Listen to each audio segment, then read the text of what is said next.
Hello and Fakhar रागली to all of you. मैं हूं फ़खर यूसुफज़ई और आप देख रहे हैं डिबेट विद फ़खर। आज की डिबेट में बात करेंगे कनाडा के हवाले से बात करेंगे कि वहाँ पे क्या कुछ चल रहा है, क्योंकि अब अमेरिका में डोनाल्ड ट्रंप साहब आ चुके हैं। लेकिन जस्टिन ट्रूडो नेक्स्ट ईयर तक है as a prime minister of Canada. लेकिन जो कॉन्फ्लिक्ट है इंडिया और कनाडा के दरमियान, वो कुछ ना कुछ उसमें डेली बेसिस पे हो रहा है। कि अगर जैसे टेम्पल के ऊपर अटैक हो या कुछ तरह की और चीजें हो, या फिर डॉक्टर जयशंकर साहब का एक ऑस्ट्रेलियन टीवी को इंटरव्यू हो, उसको ऑन एयर ना करवाना कनाडा में, ये भी एक बहुत बड़ी चीजें हैं। इसके साथ साथ पाकिस्तान में सीपैक के हवाले से हम बहुत बातें सुनते हैं, बहुत बातें सुनी, कुछ काम भी हुआ, ऐसा नहीं कि नहीं हुआ। लेकिन अभी आजकल थोड़ा-सा ताल्लुकात चीन और पाकिस्तान के ऐसे लग रहा है कि कुछ थोड़ी-सी दूरियां बढ़ी हैं सिक्योरिटी कंसर्न्स के हवाले से। गो के हमारे इंटीरियर मिनिस्टर, हमारे प्राइम मिनिस्टर, जो उनके एम्बेसडर हैं इस्लामाबाद में, उनसे अलग-अलग उन्होंने मुलाकातें की। लेकिन क्या उनके कंसर्न्स क्यों ख़त्म नहीं हो रहे, या हम उनको ये बावर नहीं कर पा रहे हैं, मतलब करवा पा रहे हैं कि उनके कंसर्न्स खत्म हो और वो अपने जो प्रोजेक्ट्स यहाँ पे पावर सेक्टर में कर रहे हैं, इसके अलावा बहुत सारे इंफ्रास्ट्रक्चर के प्रोजेक्ट्स हैं, उस पे वो काम कर रहे हैं और वो उसको कंप्लीट करके, और पाकिस्तान को भी उसका उससे फायदा हो और यकीनन चाइना को भी उससे फायदा हो। लेकिन ऐसा हो नहीं रहा। इन दोनों टॉपिक्स के ऊपर बात करेंगे, और बात करने के लिए हमें ज्वाइन कर रहे हैं, आप लोग सब जानते हैं, एनालिस्ट हैं, पॉलिटिकल कमेंटेटर हैं, सुरेंद्र लाली सिंह साहब हमें ज्वाइन करें all the way from India. Lali Singh साहब, thank you very much for joining my show. Thank you, Sat Sri अकाल जी, आया नु। बहुत शुक्रिया आपको जी, आया नु, सत श्री अकाल एंड गुड इवनिंग। लाली सिंह साहब, एक तो बात ही करनी है कि कनाडा वाला इशू ट्रम्प के आने के बाद क्या कोई तब्दीली अब आएगी? क्योंकि मैं ये नहीं कहता कनाडा एक अलग कंट्री है, अमेरिका एक बड़ा पावर है दुनिया का। ताल्लुकात हिंदुस्तान के साथ भी उसके हैं, यूरोपीय यूनियन के साथ भी हैं, मिडिल ईस्ट के साथ भी ताल्लुक अपना रखता है। लेकिन हालात कुछ ना कुछ और है। जिस तरह उस दिन टेम्पल पे अटैक हुआ या फिर इस तरह की चीजें होना, मुख्तलिफ किस्म के चीजें, हमें खबरें जो है सामने आ रही, आखिर क्यों ये, मतलब चीजें कम क्यों नहीं हो रही, कूल डाउन क्यों नहीं हो रही? फकर भाई, कूल डाउन तो छोड़े, ये तो हर रोज और नीचे जा रही हैं। यस। मतलब इतनी नीचे चली गई हैं कि कुछ चीजों में तो जो हमारा पाकिस्तान के साथ मन मुटाव था, ये उससे भी नीचे चली गई हैं एग्री सर। और बिल्कुल नोज डाइव हुई हैं, मतलब पिछले साल 2 साल में। फकर भाई, एक्चुअली इसमें अब अगर इसमें माजी में जाएंगे तो ये पिछले 40-45 साल से चल रहा है। इनके जो पिताजी थे वो भी कुछ इस तरह राजनीतिक तौर से ना समझते। अब मैं एक इतने बड़ी उम्र के इंसान को अगर राजनीतिक तौर से ना समझ कहूंगा तो मुझे उसको क्वालिफाई करना पड़ेगा। वो ये है कि वो उस जमाने में भी ये जो के एलिमेंट हैं, इनको उस जमाने में भी उन्होंने जगह दे रखी थी। और इंदिरा गांधी हमारी जो प्राइम मिनिस्टर थी, उनको इंटेलिजेंस रिपोर्ट थी कि ऑपरेशन ब्लू स्टार के बाद कुछ होने वाला है, और उन्होंने उनको एक्स्ट्राडिशन के लिए भी भेजा, पर उन्होंने कहा नहीं, हम नहीं करेंगे एक्स्ट्राडिशन। और उसकी रिजल्ट में हमें हमारा एयर इंडिया कनिष्क विमान खोना पड़ा, जिसमें 329 जाने गई थी। अब देखिए उस इंसान का माइंडसेट क्या था, ये मैं बात कर रहा हूं पियर ट्रूडो, जस्टिन के पिताजी की, कि उसमें 327 यहाँ लोग फौत हुए थे और 2 जापान में हुए थे। उन्होंने एक्चुअली 2 बम लगाए थे, तो उन्हें पता नहीं था कि वो ग्रीनिच मीन टाइम है और जो स्टैंडर्ड टाइम है उस हिसाब से। तो 2 टोक्यो में फटा था बम, जहां पे एयर इंडिया रुकी थी, और वहां पे 2 बैगेज हैंडलर मर गए थे। अब अमूमन उस जहाज में 260 से ऊपर लोग थे, वो कैनेडियन सिटीजन थे। तो जो कनाडा के सिटीजन है वो कैनेडियन हुए ना, बिल्कुल। और जिसमें से 84 बच्चे भी थे। तो वो इंदिरा गांधी को फोन करके, राजीव गांधी जी को फोन करके उसकी कंडोलेंसेस ऑफर कर रहे हैं। भाई, वो आपके सिटीजन थे। तो इससे उनका माइंडसेट देखिए। और उज्जवल दोसन जो वहां के चीफ मिनिस्टर रैंक होते हैं, वो ब्रिटिश कोलंबिया के रहे हैं, उन्होंने कहा कि उस समय जब इसके पास इंटेलिजेंस रिपोर्ट गई तो उसने कहा हमें नहीं फर्क पड़ता, ये ब्राउन लोग आपस में लड़ रहे हैं, ये लाल पगड़ी पीली पगड़ी से लड़ रही, पीली हमको क्या लेना देना है। और उसका ये हुआ कि सितंबर 11 से पहले इतनी बड़ी एयरलाइन ट्रेजेडी नहीं हुई। अभी भी मुझे लगता है कि इनके बेटे की भी वही मानसिकता है कि उसने सोचा नहीं था कि आज का हिंदुस्तान उन्हें इतनी जोर से वापस जवाब देगा। उन्होंने कहा हम अंग्रेज हैं, हम फाइव आइज हैं, हम अमेरिका के छोटे भाई हैं, हमारा अमेरिका बगल में रहता है, हम इंडिया को दबाएंगे तो इंडिया दब जाएगा। अब वो हुआ नहीं, क्योंकि यहाँ पे मोदी साहब और जयशंकर साहब जैसे लोग बैठे हुए हैं, तो उन्होंने दबाना तो छोड़ो, उन्होंने उसका जवाब 2 का 4 दिया। अब हो क्या रहा है कि अब 40 साल में वो जो के एलिमेंट वो इतना ऊपर से नीचे तक घुस चुका है, वो जैसे बीमारी दीमक लग जाता है ना, तो इतना दीमक लग चुका है उसके अंदर कि वो अब इनके भी कंट्रोल में नहीं है, वो इन्हीं को खा रहा है, इन्हीं की पार्टी डूब रही है, इन्हीं की कंट्री का चाइना के साथ रिलेशन खराब हो गया, हमारे साथ खराब हो गया। तो जिस कंट्री का चाइना और इंडिया से रिलेशन खराब हो गया वो दुनिया में क्या पनपेगी, because we are the largest trading partners to have, we are the largest market to have. तो जब आपने हमारी और चाइना की पॉपुलेशन से दुश्मनी ले ली तो अपना माल कहाँ बेचोगे? तो दूसरा क्या है कि हम जैसे वो जो हिंदू टेम्पल है, basically we are Hindus only, हम सिखिज्म जो हिंदुइज्म से ही है। हमारे जो 10 गुरु थे, हमारे 10वें गुरु ने सिख बनाया था, बाकी तो हम सारे ही हिंदू थे उससे पहले। तो उस टेम्पल के अंदर जो एम्बेसी वाले सर्विसेज भी ऑफर कर रहे हैं, तो उसमें भी जो पेंशन की सर्विस होती है, हर साल के रिन्यूअल होता है, तो वो भी आधे से ज्यादा सिख है उसके अंदर। आप उसकी फोटो देखोगे, पगड़ियां ज्यादा नजर आ रही हैं। पर ये भटके हुए कैनेडियन डिस्पेंसेशन की प्रॉप किए हुए 20-25 लोग आए और इन्होंने आके वहां पे उनको मारना शुरू कर दिया। और उसके बाद हालत ये थी कि एक उसमें पुलिस वाला था, हरिंदर सोही, वो ऑफ ड्यूटी पे था। वो ऑफ ड्यूटी पे पुलिस वाला भी के का झंडा लेके और उसी झंडे से मार रहा है। और इससे पहले भी इंटेलिजेंस की खबरें थी कि वो टोरंटो के काउंसलेट के बाहर भी वो इन प्रोटेस्ट में शामिल हुआ है। और उस वीडियो में सुना जा सकता है कि ये खालिस्तानी पुलिस वाला है। तो आप ये देखो कि किस हद तक के लोग इसमें मिले हुए हैं, किस हद तक के एलिमेंट उनके अंदर जा चुका है। जैसे आपने बताया कि वो ऑस्ट्रेलिया की जो वीडियो थी, वो जो चैनल ऑस्ट्रेलिया टुडे, उनकी वीडियो उन्होंने बैन कर दी। तो कहाँ बैन करोगे आप? ये हर तरफ से घिरते चले जा रहे हैं, और इस घिरने का ये हो रहा है कि अब बस भगवान ही बचा सकता है इनको। इन्होंने इस तरीके से अपने मुल्क का नाश कर दिया। ललित सिंह साहब, एक चीज तो ये है कि अब अमेरिका में नए प्रेसिडेंट आ गए और मोदी साहब ने उनको मुबारकबाद जब दे रहे थे, congratulation my friend Donald Trump, लाजमी सी बात है उनकी बड़ी एक अच्छा, मैं ये नहीं कहता कि जो बाइडन के साथ उनका नहीं था, लेकिन शायद जो बाइडन एक और मसले जैसे वो उनके रिफ्लेक्सेस और वो चीज नहीं थे जो ट्रंप है। ट्रंप एक बड़ा एक्टिव बंदा, ब्लंट किस्म का आदमी है। कोई इम्पैक्ट हो सकता है खास तौर पे जो अभी कनाडा और इंडिया के दरमियान चल रहा है, क्योंकि कुछ कनाडा के लोग और कुछ अमेरिका के लोग कह रहे कि नहीं जी, अब तो और ज्यादा कनाडा का साथ दिया जाएगा इस चीज के ऊपर हिंदुस्तान के खिलाफ। ऐसी क्या चीजें, मतलब आपको कोई नजर आती या नहीं, गलत फहमी है लोगों को, कुछ ऐसा नहीं होना? मुझे लगता है कि रिश्ता इंप्रूव होगा, क्योंकि हमारी अमेरिका के साथ भी इस पे चल रहा है। एक है निखिल गुप्ता नाम का आदमी, जो ब्रुकलिन की सदर्न डिस्ट्रिक्ट में ब्रुकलिन की जेल के अंदर है।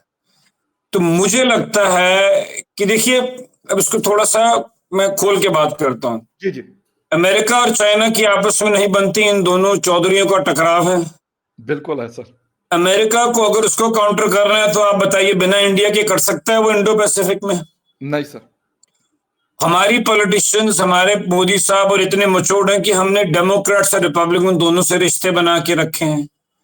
तो मुझे लगता है, और क्योंकि आपने खुद ही कहा कि थोड़े से डोनाल्ड ट्रंप साहब ट्रांजैक्शनल हैं, थोड़े अग्रेसिव हैं, मतलब जी बिल्कुल। तो वो तो है, पर हमारी लीडरशिप नहीं है।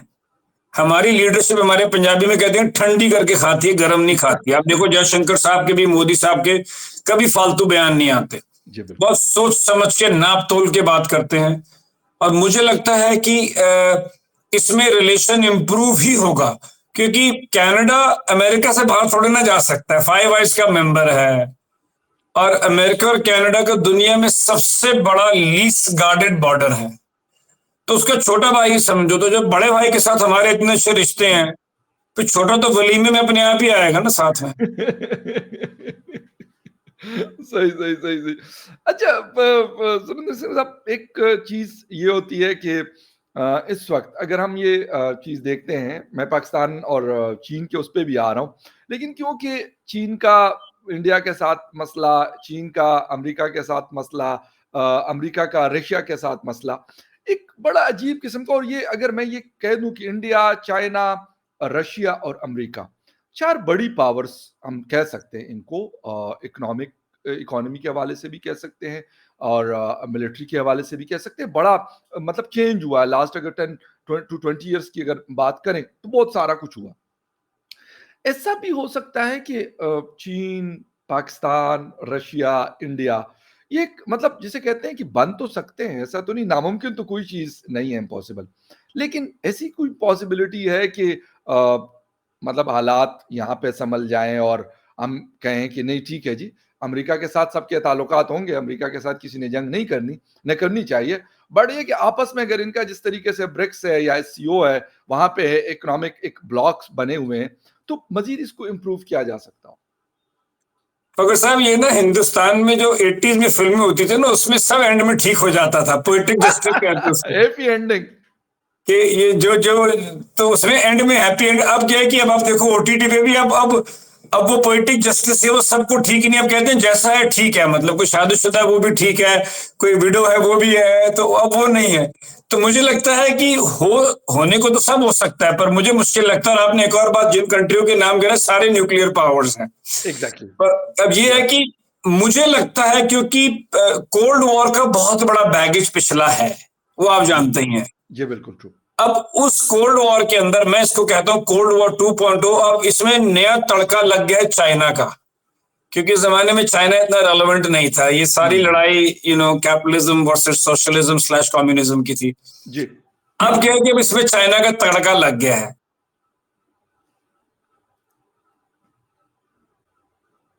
जी बिल्कुल। और हमारा क्योंकि राब्ता मेरे ख्याल डिस्कनेक्ट हुआ है लाली सिंह साहब से, तो जैसे ही वो हमें ज्वाइन करते हैं तो हम अपनी बात को आगे बढ़ाएंगे और बात करेंगे इस रीजन के हवाले से, चीन चाइना के हवाले से, या फिर जो दूसरी कंट्रीज़ है, रशिया है, यूएस है, कनाडा है, उनके हवाले से बिल्कुल हमारी बात चल रही है। और सबसे बढ़कर जो सबसे इम्पोर्टेंट चीज़ है वो इस रीजन के ऊपर इन सारी सब कुछ जो चल रहा है इसका एक इम्पैक्ट ये बड़ा ज़रूरी है, जिसका मेरे ख़्याल में सब शायद सोच भी रहे हैं। सबको ग़ालिबन मैं ये कहूँगा कि वो होता भी है कि हाँ, कैसे चलेगा, कैसे चलना चाहिए और हालात जिसे कहते हैं कि कैसे बेहतर हो सकते हैं। इस बेहतरी के लिए सबसे इम्पोर्टेंट चीज़ ये है कि अगर आपस में अगर हम देख लें तो जैसे पाकिस्तान और इंडिया के बीच में कॉन्फ्लिक्ट चल रहे हैं, फिर चीन और इंडिया के बीच में मसले मसाइल चल रहे हैं, कनाडा और इंडिया के दरमियान मसला चल रहा है, यूएस और रशिया के दरमियान प्रॉब्लम्स चल रही हैं। तो इन चीज़ों को देखने की बड़ी सख्त ज़रूरत है। लेकिन अनफॉर्चुनेटली क्योंकि एक पावर गेम है दुनिया की जितनी ये कंट्रीज़ मैंने नाम लिए, तो अमेरिका सबसे बड़ा पावर प्लेयर है दुनिया में। वो अपने तरीके से इन सब चीज़ों को देख रहा है। बाकी फिर रशिया है, एक मिलिट्री पावर के तौर पे आज भी मौजूद है, गो कि इकोनॉमी उस तरीके से नहीं है, लेकिन फिर भी 3 सालों से एक जंगज़दा मुल्क होने के बावजूद वो मौजूद है। और जंग जो है उनकी चल रही है यूक्रेन के ख़िलाफ़। बल्कि कहा ये जाता है कि ये यूक्रेन की जंग नहीं है, बल्कि ये अगर हम इसको कह दें कि ये जंग जो है ये रशिया और अमेरिका के दरमियान ये जंग चल रही है। सामने इसमें जो है वो कौन है? इसके सामने जो है वो यूक्रेन है, लेकिन जंग जो है एक्चुअली इन लोगों के दरमियान चल रही है। ये एक बड़ी इम्पोर्टेंट चीज़ है कि इसको देखना पड़ेगा। लेकिन 3.5 साल होने को है और अभी तक इस जंग का खात्मा नहीं हो रहा। ये जंग मुसलसल चल रही है और इसका इम्पैक्ट जो है, इसकी जो हीट है, हम सब इसको मतलब फ़ील करते हैं। ऐसा नहीं है, इन्फ्लेशन के हवाले से देख लें या फिर एनर्जी क्राइसिस के हवाले से देख लें या और बहुत सारी चीज़ें, जिस तरह अभी मिडल ईस्ट के अंदर मसला चल रहा है। तो मिडल ईस्ट के अंदर होने वाली जो जंग है, ये नहीं है कि वो इज़राइल या फिर लबनान के दरमियान कोई सिर्फ़ कॉन्फ्लिक्ट चल रहा है या फिर वो हमास और इज़राइल के दरमियान चल रहा है। उसकी जो हीट है, एयरलाइन जिस तरीके से मुख्तलिफ़ लंबे रूट्स पकड़ के ट्रैवल करती है, लाज़मी-सी बात है उसका इम्पैक्ट जो लोग भी ट्रैवल उस एरिया से करते हैं, उनके ऊपर पड़ता है। वो वहाँ से, क्योंकि जब लंबी फ्लाइट आती है तो फिर उसका जो एक्सपेंडिचर्स हैं वो बढ़ जाते हैं, तो ऑटोमेटिकली उसका इम्पैक्ट जो है उस आदमी के ऊपर, वो बेशक पाकिस्तान से ट्रैवल कर रहा है, वो हिंदुस्तान से ट्रैवल कर रहा है, वो ऑस्ट्रेलिया से ट्रैवल कर रहा है या किसी और कंट्री से ट्रैवल कर रहा है या मिडिल ईस्ट से कर रहा है, उसके ऊपर इसका असर पड़ रहा है।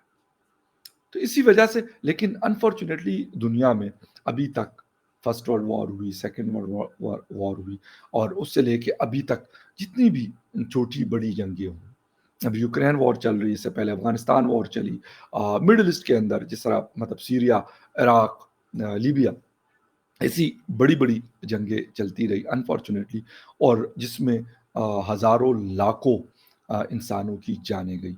लेकिन फिर भी जंगें ख़त्म नहीं होती, बल्कि जो बड़ी ताकतें हैं शायद वो ये समझती हैं कि जंग से ही हमारा रोब और दबदबा जो है वो चल रहा होता है और उसकी वजह से फिर हम दुनिया की पावर्स माने जाते हैं।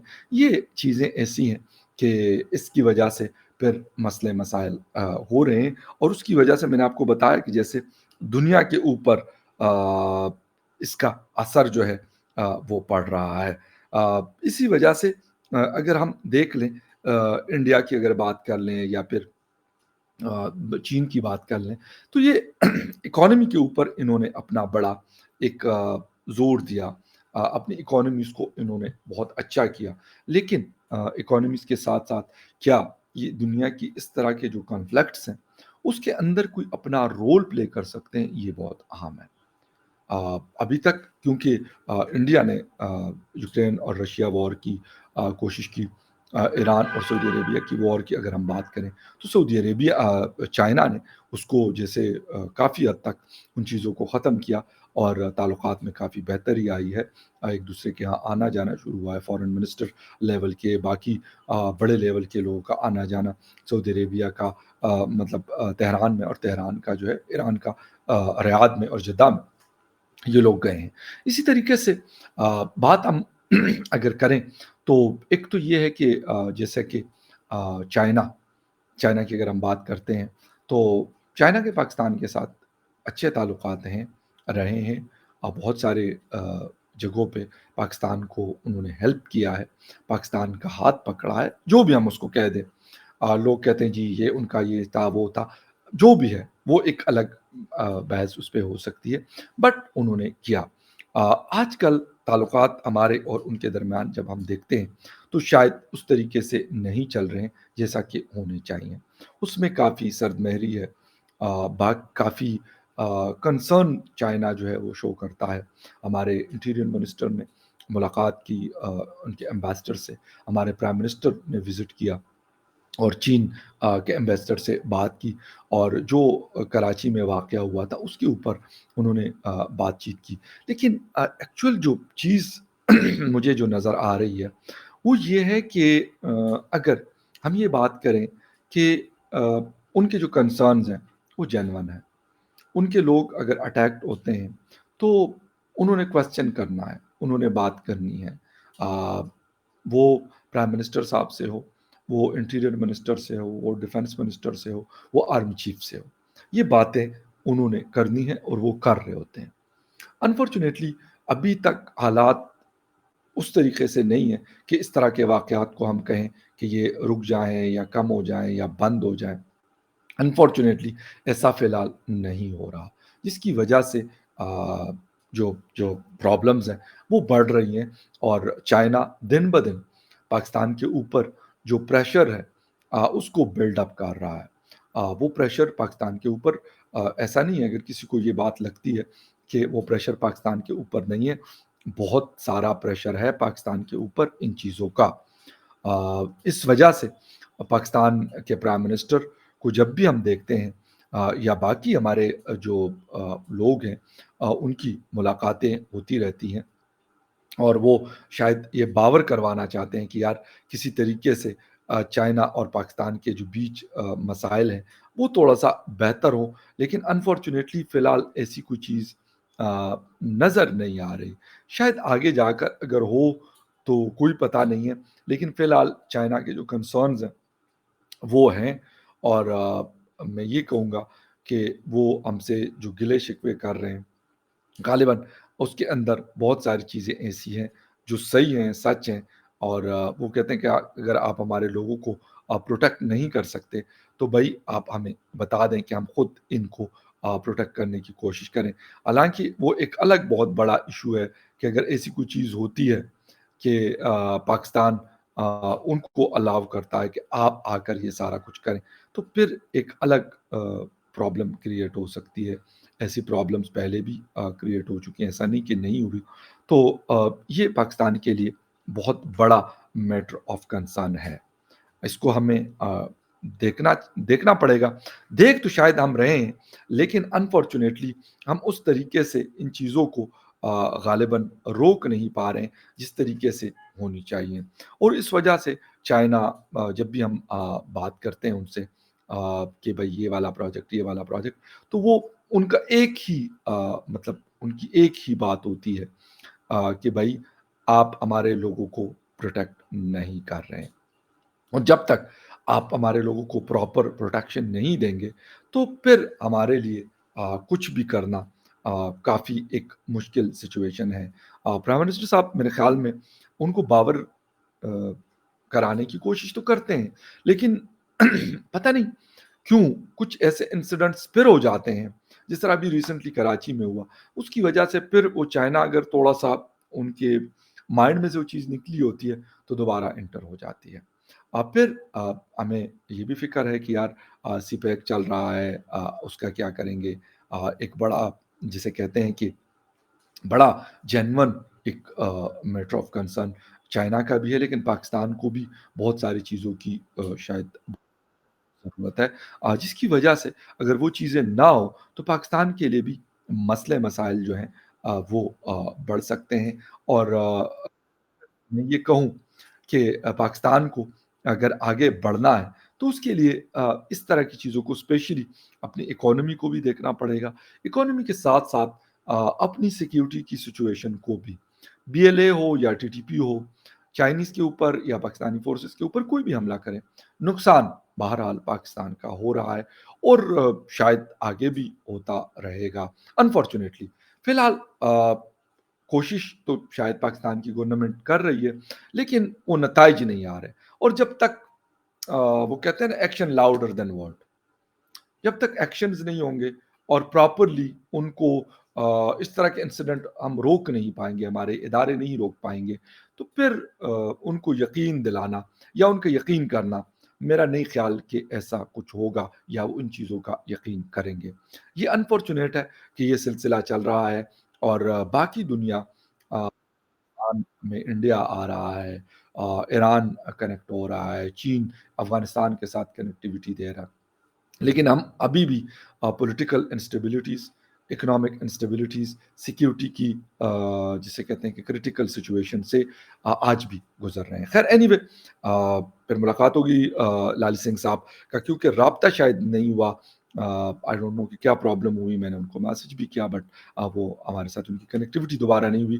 ख़ैर किसी और टाइम लाली सिंह साहब हमारे साथ होंगे और जो बातें आज नहीं हो सकी उनसे, वो किसी और शो में करेंगे। मिलते हैं किसी और शो में आपसे। Thank you very much Lali Singh साहब, आपके टाइम का बहुत शुक्रिया। And viewers, thank you very much for watching debate with Fakhar Yousafzai. किसी और डिबेट में फिर मिलेंगे, तब तक के लिए टेक केयर, बाय।